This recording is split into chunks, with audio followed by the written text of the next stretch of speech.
हमें क्या पढ़ना है, ठीक है। तो बेसिक हम लोग देखेंगे, अर्थात कह सकते हैं यहाँ पे तो परिमेय संख्या का जो बेसिक नॉलेज होता है वो हम जानकारी लेंगे। अर्थात चैप्टर 1 में क्या क्या थ्योरी है, थ्योरी जानोगे तो क्वेश्चन आसानी से बन जाए, क्लियर। तो ये समझना बहुत जरूरी है। देखिए यहाँ पे क्या दिया हुआ है, हम देखिए सबसे पहले हम यहाँ समझते हैं कि प्राकृतिक संख्या क्या होती है। तो आप लोग जानते हो प्राकृतिक संख्या क्या होती है। तो गिनती गिनती संख्या क्या बोलते हैं बाबू, तो प्राकृतिक संख्या बोलते हैं, अर्थात क्या बोलते हैं, नेचुरल नंबर बोलते हैं। अच्छा, जहाँ से संख्या शुरू होती है, जहाँ से हम काउंटिंग करना क्या करते हैं, शुरू करते हैं, तो हम उसे क्या बोलते हैं, तो प्राकृतिक संख्या बोलते हैं, क्या बोलते हैं, अर्थात नेचुरल नंबर बोलते हैं। जैसे कहाँ शुरू होती है, देखिए ये कब, 1 2 3 4 5, इसे ये संख्या जो होती है इसे क्या बोलते हैं हम लोग, तो प्राकृतिक संख्या बोलते हैं। अर्थात गिनती वाली संख्या जो होती है जिसको गिनना शुरू करते हैं, कहाँ से, तो काउंटिंग 1 से करते नहीं है, तो 1 से लेकर कहाँ वो अनंत तक, ये संख्या कहाँ जाएगी, तो अनंत तक जाएगी, ठीक है। तो हम इसे क्या बोलते हैं, तो प्राकृतिक संख्या बोलते हैं, क्लियर। देखिए अगला टॉपिक आता है क्या जी, पूर्णांक संख्या अर्थात इंटीजर्स नंबर। पूर्णांक संख्या क्या होती है, तो जब प्राकृतिक संख्या के पहले जीरो शामिल कर दिया जाता है, ठीक है, तो वो संख्या क्या बन जाती है, तो बन जाती है पूर्णांक, सॉरी पूर्णांक से बोलते हैं, वो बनती है पूर्ण संख्या, पूर्णांक बोला ना। तो जब पूर्ण संख्या को ऋणात्मक और धनात्मक दोनों ही रूप में लिखा जाता है तो उसे क्या बोलते हैं, पूर्णांक संख्या बोलते हैं।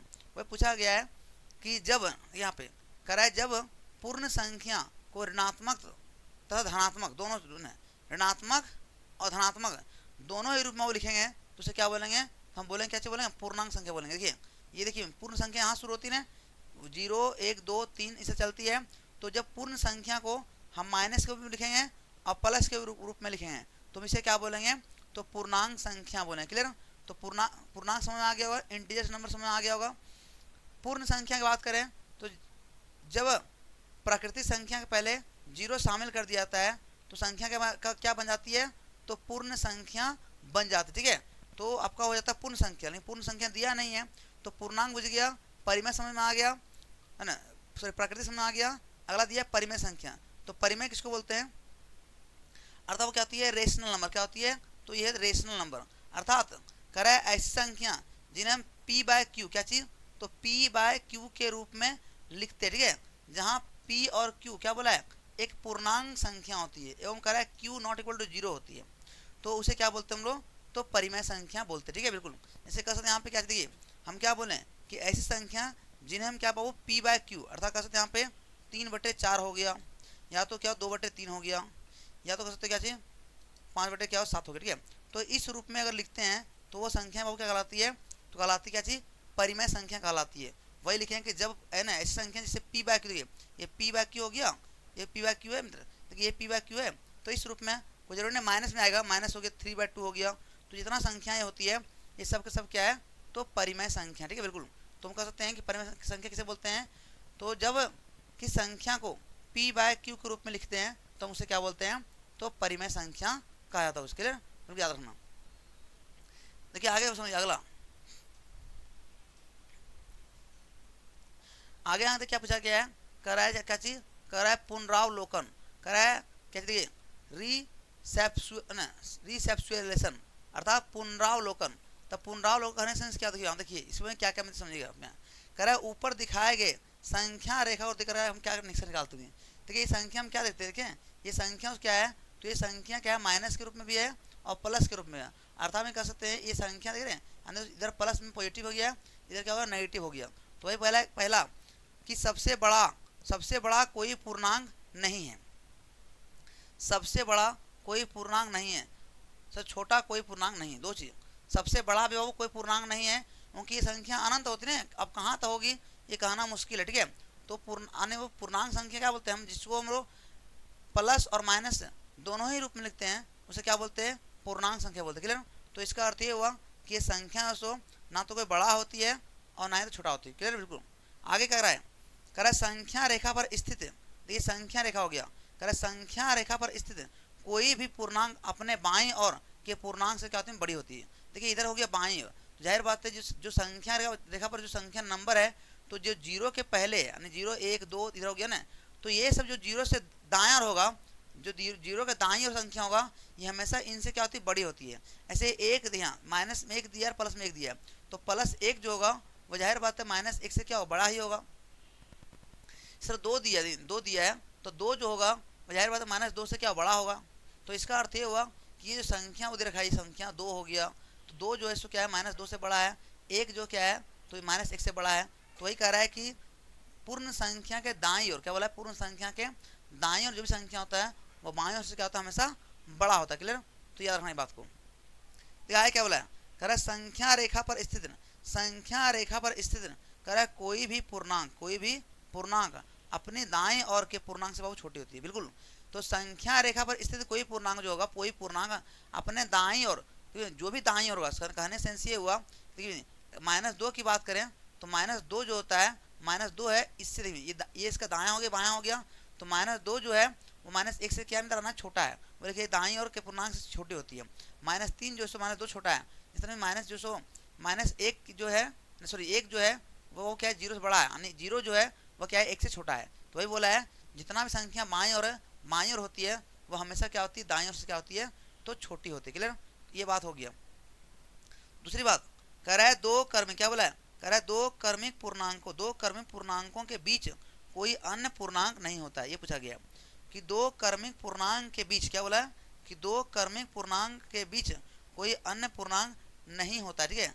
जैसे दो क्रमिक पूर्णांक 5 और 4 के बीच में कोई अन्य पूर्णांक नहीं है। बात सही है।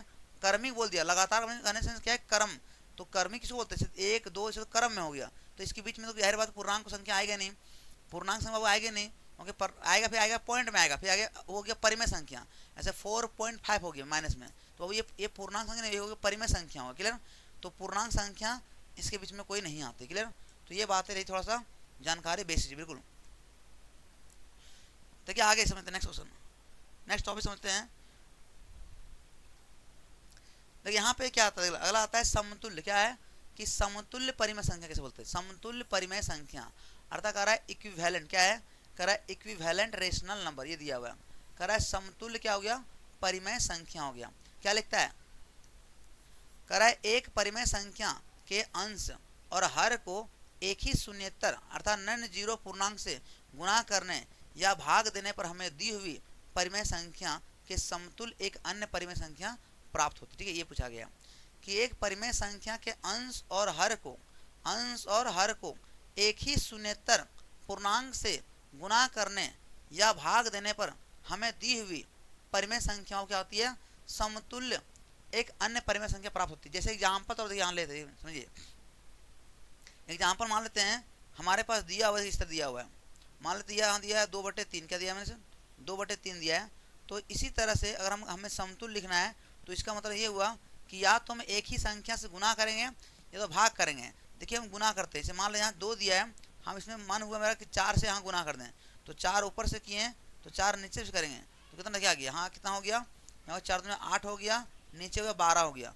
अब देखिए इसको जैसे काटेंगे, देखिए वही आएगा, 4 दूनी 8 हो गया, 4 3 हो गया 12 में, ठीक है। तो कितना आ गया, यहाँ आ गया 2 आगे कितना आ गया 3 आ गया। ठीक है, तो 2/3 आ गया। इसका अर्थ ये हुआ कि ये 8/12 है, 8/12 जो है ये 2/3 के क्या है, बराबर है।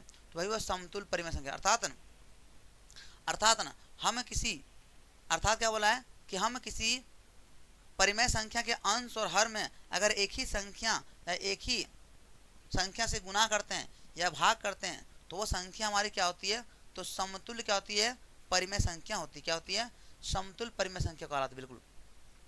अब देखिए आगे क्या अगला देखा, अगला पूछा गया, कह रहा है परिमेय, क्या बोला है, कह रहा है परिमेय संख्याओं की तुलना, क्या बोला है, कह रहा है परिमेय संख्याओं क्या करना, तुलना करना, कंपेयर करना। पूछा देखिए क्या पूछा गया, कह रहा है परिमेय संख्या क्या तुलना करना, कह रहा है कंपेरिजन ऑफ रेशनल नंबर। अब देखिए कैसे तुलना करते हैं, कह रहा है प्रत्येक धनात्मक परिमेय संख्या शून्य से वो क्या होती है, बड़ी होती है। भाई देखिए जाहिर बात है कि 2/5 लिखा हुआ है, हमेशा क्या हो, 0 से बड़ा होगा, बिल्कुल फिक्स बात है। तो हमेशा जो परिमेय संख्या होती है, धनात्मक परिमेय संख्या जो होती है वो हमेशा शून्य से क्या होती है, बड़ी होती है। और जो ही ऋणात्मक परिमेय संख्या होती है, ऋणात्मक अर्थात जो भी ऋणात्मक परिमेय संख्या होता है, ऋणात्मक करने से क्या हुआ, इसे माइनस रहता क्या चलता, 2/5 होता, तो ये हमेशा शून्य से क्या छोटी होती है। जो माइनस वाला होता है, माइनस वाला वो हमेशा क्या होता है, तो शून्य से छोटी होती है, और प्लस वाला जो होता है वो हमेशा क्या होती है, शून्य से क्या होती है, बड़ी होती है। क्लियर? तो इस बात को बिल्कुल याद रखना। क्या बोलें कि प्रत्येक धनात्मक परिमेय संख्या जो होती है वो क्या होती है, शून्य से क्या होती है, बड़ी होती है, और हमेशा ऋणात्मक परिमेय संख्या जो होती है वो हमेशा क्या होती है, शून्य से क्या होती है, छोटी होती है। तो ये बिल्कुल जो सो बात बिल्कुल याद रखना अच्छे से। अगला कह रहा है प्रत्येक धनात्मक, क्या बोला है, प्रत्येक धनात्मक परिमेय संख्या प्रत्येक ऋणात्मक परिमेय संख्या से बड़ी होती है। क्या बोला है कि प्रत्येक धनात्मक जो होती है, प्रत्येक धनात्मक परिमेय संख्या जो होती है वह प्रत्येक ऋणात्मक परिमेय संख्या से बाबू क्या होती है, बड़ी होती है। ये पूछा गया। देखिए प्रत्येक धनात्मक जो होती है, यानी कहने सेंस क्या हुआ कि 2/5 हुआ, ठीक है, 2/5 हो गया तो हमेशा वो बड़ी होगी किससे, -2/5 से। ये बोला है कि जितना धनात्मक जो होती है परिमेय संख्या वह ऋणात्मक से क्या होती है, तो बड़ी होती है। देखिए यहाँ पे लिखे, देखिए यहाँ क्या लिखे कि जैसे 2/5, यहाँ क्या 2/5 हुआ, ये -2/5 से क्या होती है, बड़ी होती है। तो 3-4 बातें क्या समझे। पहला कि हमेशा धनात्मक परिमेय संख्या जो होती है वह 0 से क्या होती है, बड़ी होती है, यानी प्लस वाला जो भी चीज़ रहेगा वो हमेशा 0 से क्या बड़ा होगा, पहला। दूसरी बात क्या बात सीखे है ना कि प्रति ऋणात्मक जो माइनस रहेगा, माइनस वाला चीज़ वह 0 से हमेशा क्या छोटा रहेगा, यानी -1 जो है ना ये छोटा किससे, 0 से। और अगला क्या कर रहा है सी नंबर में कि प्रत्येक धनात्मक परिमेय संख्या जो होती है प्रत्येक ऋणात्मक परिमेय संख्या से क्या होती है, बड़ी होती है। धनात्मक यानी जो प्लस वाला होता है वो माइनस से क्या होती है, तो बड़ी होती है। क्लियर, बिल्कुल। तो इतने बातें जानने के बाद है ना, तो समतुल्य परिमेय संख्या सीख गए क्या होती है, और परिमेय संख्याओं की तुलना भी हम लोग सीख गए हैं। अब देखिए अगला क्वेश्चन क्या क्या कर रहा है, नेक्स्ट समझेंगे। देखिए आगे पूछा गया, दे रखा है, अलग आ रहा है क्या चीज, कर रहा है परिमेय संख्या का मानक रूप। स्टैंडर्ड रूप क्या होता है, ठीक है, तो standard form of the rational number, यानी परिमेय संख्या का मानक रूप कर रहा है क्या होती है, तो हम समझने प्रयास करते हैं। बिल्कुल देखिए यहाँ पे क्या बोला है, कह रहा है परिमेय संख्या कह रहा है क्या, मानक रूप, यानी कहने का मतलब ये हुआ कि यहाँ पे कह रहा है कि एक परिमेय संख्या का मानक रूप व्यक्त की जाती है यदि उसका हर, क्या बोला, यदि उसका हर क्या बोला है, धनात्मक पूर्णांक हो तथा उसके अंश और हर में एक के अतिरिक्त कोई और कह रहा है सार्व गुणनखंड ना हो। मित्र यानी सही बात सही है कि एक परिमेय संख्या मानक रूप में व्यक्त की जाती है, एक परिमेय संख्या मानक रूप में व्यक्त की जाती है यदि उसका हर धनात्मक हो। यानी कहने मतलब ये हुआ कि एक परिमेय संख्या मानक रूप में व्यक्त किया जाता है यदि उसका हर धनात्मक पूर्णांक हो अतः उसके अंश और हर में एक के अतिरिक्त कोई सार गुणनखंड नहीं हो। यानी से कहने 3/5 हो गया, तो 3/5 हुआ तो इसमें जो कॉमन आएगा, यानी कॉमन करने से क्या हुआ, इन दोनों में क्या है, तो 3 × 1 हो गया, और यहाँ वो क्या है, यहाँ 5 × 1 है। तो देखिए 3 × 3 हो गया, यहाँ हो गया 5 × 5। इसका अर्थ ये हुआ ये बिल्कुल बाबू क्या है, इसमें केवल क्या है, तो एक ही क्या है, तो एक जो यहाँ है वो क्या है, कॉमन गुणनखंड, ठीक है। तो बिल्कुल आपकी जो आंसर बनेगा वो होगा कितना, तो यहाँ आएगा 1, ठीक है। तो 1 होगा इसका बिल्कुल राइट आंसर, यानी प्रॉपर आंसर, ठीक है, बिल्कुल।